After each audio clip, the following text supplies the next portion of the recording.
In today's video, I'm going to share with you the top 5 watercolor tips that I have based on views from my short videos on YouTube and TikTok. I'll be sharing with you the tip and a little bit of extra information for each one. And I'll link the original videos in the description in case you want to see those. So with that said, let's get started. Tip number 1 is how to fix beading on watercolor paper. Beading is what happens when the water sits on top of the paper instead of sinking in, and it can cause a major problem for layering or adding other colors, and even inconsistent drying. Watercolor paper has sizing so that it can slowly absorb the water, but if it's not prepared, the paint can often sit on top of the paper like this and take too long to sink in, which will make the paint dry unevenly and lead to muddy or streaky colors. There are different ways to prepare watercolor paper. The traditional way is to soak it in warm water for 5 to 10 minutes.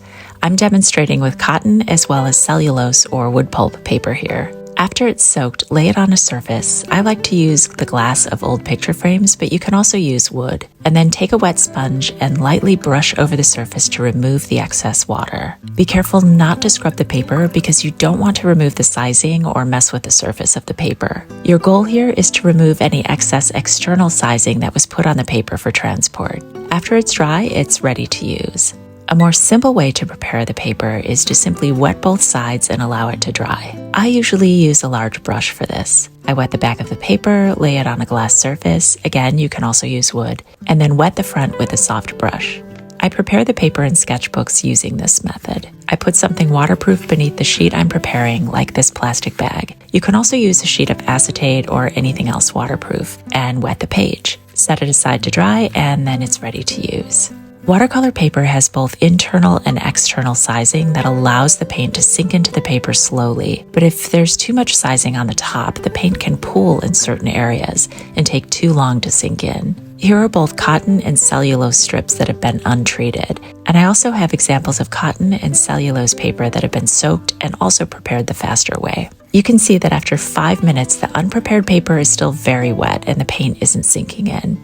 This can cause a lot of problems further down the line if you want to do wet and wet layers or glazing. In contrast, all of the prepared strips are damp, but not soaking wet. While I'm waiting for those to dry, I've added a few extra swatches to demonstrate glazing and layering on each type of paper. Here are the test strips after they're all completely dry. The colors on the unprepared paper are more streaky and dull. This really becomes more noticeable when you add a second color on top. Right away, you can see that the second layers are more streaky on the unprepared paper and don't want to sink into the layer below. All 4 of the prepared samples accept the second layer more readily and create a type of indirect mixing where you can see through them to the color below. This is where watercolor really shines. Here are all 4 prepared strips looking clean and vibrant, even the less expensive cellulose paper. In comparison, the unprepared strips have dried unevenly and left the paint looking streaky and blotchy. It takes a few extra minutes of preparation to prepare your watercolor paper, but it's definitely worth your time. Tip number 2 is how to fix cracked or shrinking pans in watercolor. And this is usually to do with when you're filling watercolor pans on your own. If you've ever had your paint cakes crack or shrink after you've filled them, this is how to fix that. It may seem like merely an aesthetic thing, but cracked paint cakes can affect the flow of the paint as you load your brush. And paint cakes that shrink can fall out of the pans. I had this happen once on a rocky beach, and it was lost to me forever. It's quite common for paint cakes to crack after you've filled them because many pigments shrink as they dry, and that can cause cracking. Some pigments are worse than others. I stir them with a toothpick when I fill them, which helps to minimize shrinking. But if they've cracked, I add a drop of gum arabic. This is the binder in many watercolor paints. I use a toothpick to guide it into the cracks or gaps and then add a bit of paint to the pan. You can add more paint without the gum arabic, but I think it helps to bind the layers together and fill the cracks. I stir it with a toothpick, making sure to guide it into all of the gaps. In this tiny palette, I'm adding a bit more paint to the raw sienna and burnt umber.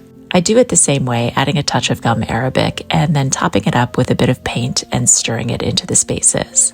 I set it aside to dry, and a few hours later, it will be ready to use. Tip number 3, what to do with watercolor tubes when they go hard and you can't squeeze the paint out anymore. Instead of throwing them out, you can save them this way. If you've ever had a watercolor tube and it's too hard to use, this next tip is for you. If your tube is very old or doesn't have any pigment information on it, I wouldn't risk it, especially when the label tells you a color that you already know to be toxic. For modern tubes of paint, look for this symbol. It means that a color is non-toxic. If your tube is a little bit older with no codes at all, but it lists a pigment code, you can look this up on the Color of Art pigment database. And if I click on PY53, it's going to give me all of the information I need. And what I want to look at is the second to the last column where it says a B***. That column tells me how toxic or not a pigment is. And if it has an A, that means it's safe to use. Anything higher than that, like a B or a C or even worse, is going to be more toxic. So if I wanted to use this, I should wear gloves and a mask or just skip it altogether. Oftentimes with any paint, the binder makes it safer to use. It's when the particles are airborne that they become a lot more dangerous. So I don't want to risk a dried out paint tube that might be releasing dust into the air. And so sadly, I am not going to use this one as an example. These are both in various degrees of being too dry. This burnt sienna is so hard that I can't even squeeze the tube at all. Whereas this Hooker's Green Light has a little bit of give to it, but it's a bit too stiff still. If I take the cap off and I try to squeeze any pigment out, I'm really not getting anything. If you have a small slit in the tube like this one where the paint is coming out, you can try to squeeze as much of the paint up towards the top of the tube. Then unfold the bottom of the tube and cut as close to that as possible. Use a palette knife to gently open the tube, and if the paint is still stiff and tacky, push as much of it down into the tube as you can.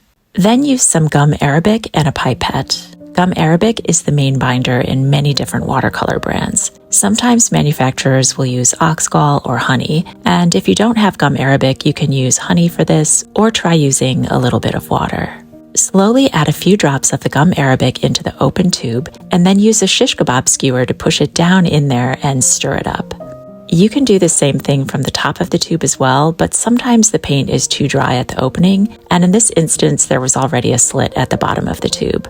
You'll feel as the pigment softens. If you've already mixed it thoroughly and it still feels too stiff, you can add another drop or two of the gum arabic.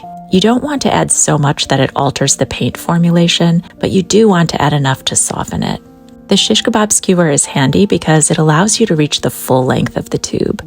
I like to use wet wipes to clean the tube and my hands after every stage. When you're happy with the paint consistency, push the pigment up towards the top of the tube so that you can close the bottom. About a ½ inch or a few millimeters is good.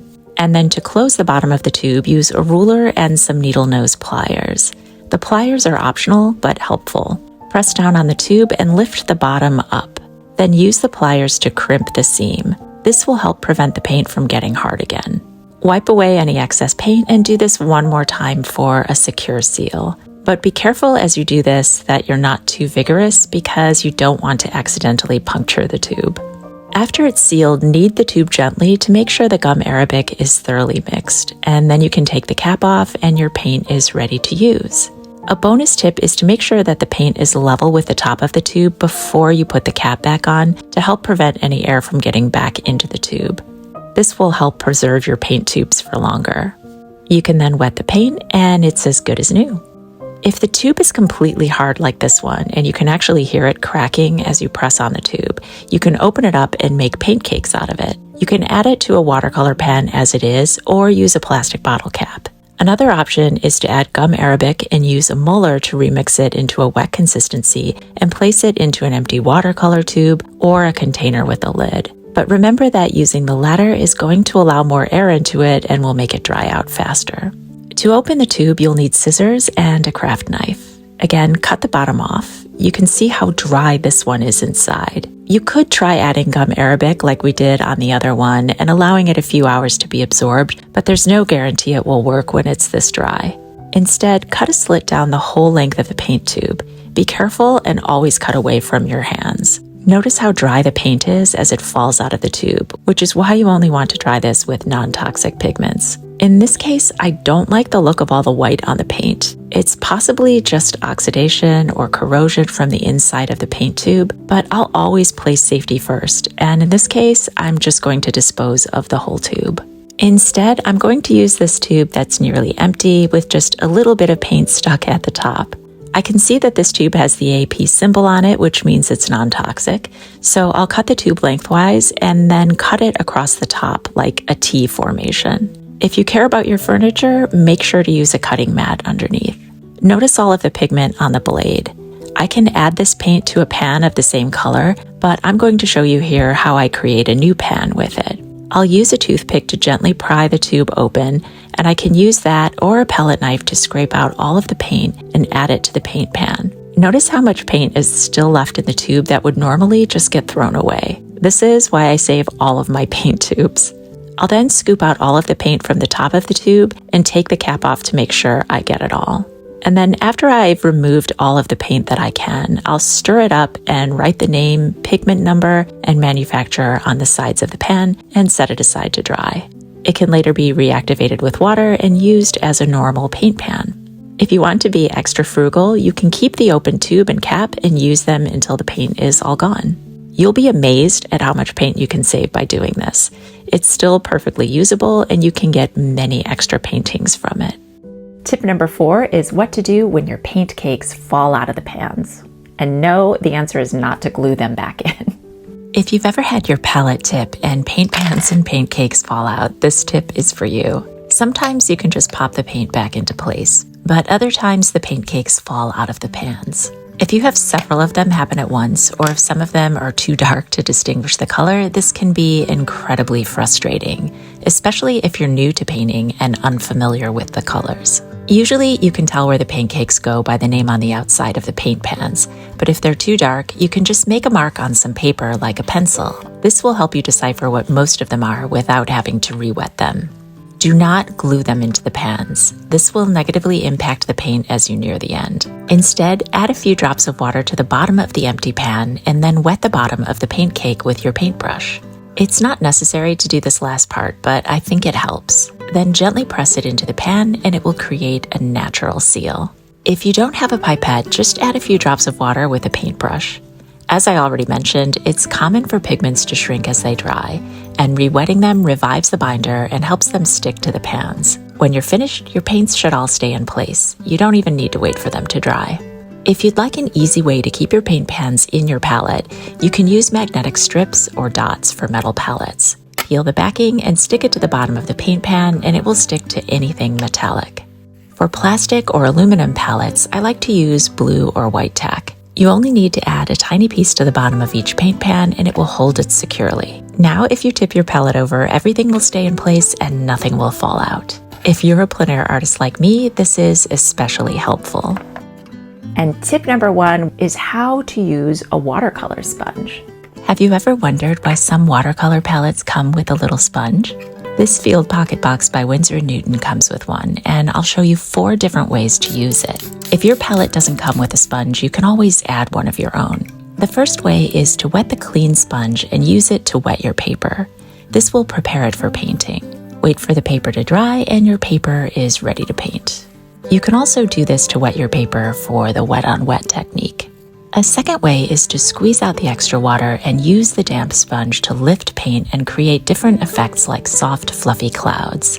This is one of the easiest ways to make clouds in watercolor, and I love how soft and ethereal it makes them look. If you make a mistake or accidentally put color where you don't want it, the sponge will easily lift it from the paper. This works best with non-staining colors on cotton paper. Another way to use the sponge is to dip it into your paint and then tap it on your paper to create different textural effects.